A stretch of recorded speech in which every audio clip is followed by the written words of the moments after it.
How do you think like your time in like business school like helping you in like your career in brand management?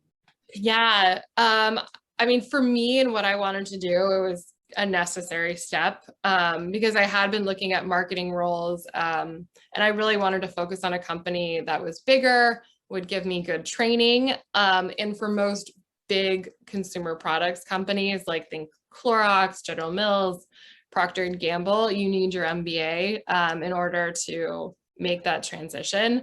But it's a very personal decision because you don't need it to get into marketing.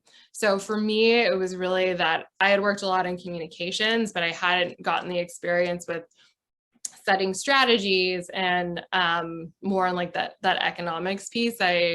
So I felt like it was necessary to get those skills in order to make the pivot into brand management. But it really is case by case because marketing in each company is so different. So for me, helpful, but not necessarily everyone. It's a lot of money, and I mean, 2 years that you're not working, so there are trade-offs for sure. So you ended up not going to business school, that's right? Or Yeah, that's correct. do you ever like regret that, or you think there's like any positions to go higher up that anything you could have learned from business school? Because sometimes I think about like business school is something maybe you should do like right out of undergrad, or you should get experience and then decide like what your path is.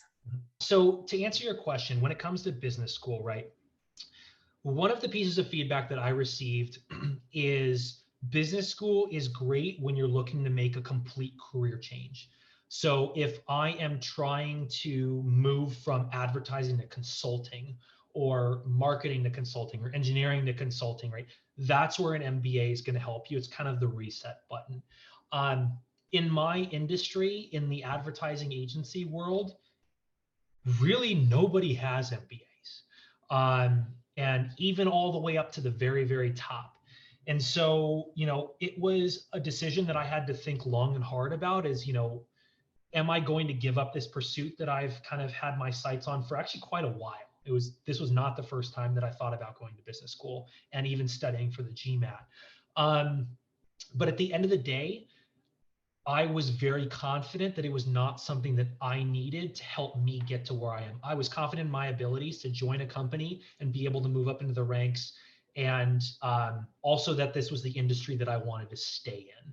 So the other thing, to be honest, is I was thinking about going into consulting, had done some like the traveling and whatnot was consulting work. I wasn't getting paid like a consultant, but when I did speak to one of my friends who works for PwC or one of the big four, I asked him, I was like, look, do I need to do this? He's like, how much you make now? I'm not going to mention it, but he said, an associate consultant is going to make less, and you're going to pay 160 grand for your MBA. So is this something like, sure, 5 years down the road, you'll make director at a consulting firm and you'll make more than that. But is that something that you really, really, really want to do? And I couldn't answer that for myself. I couldn't confidently say, yes, that is what I need to do.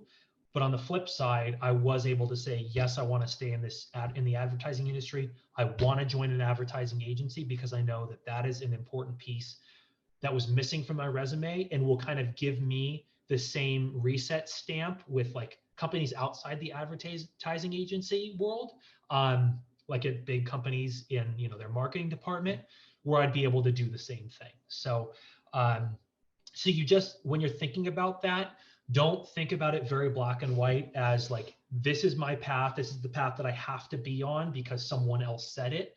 You really need to be confident that that is what you want to do. And whether it makes financial sense too. An MBA is a very expensive piece of paper. Thank you. Yeah.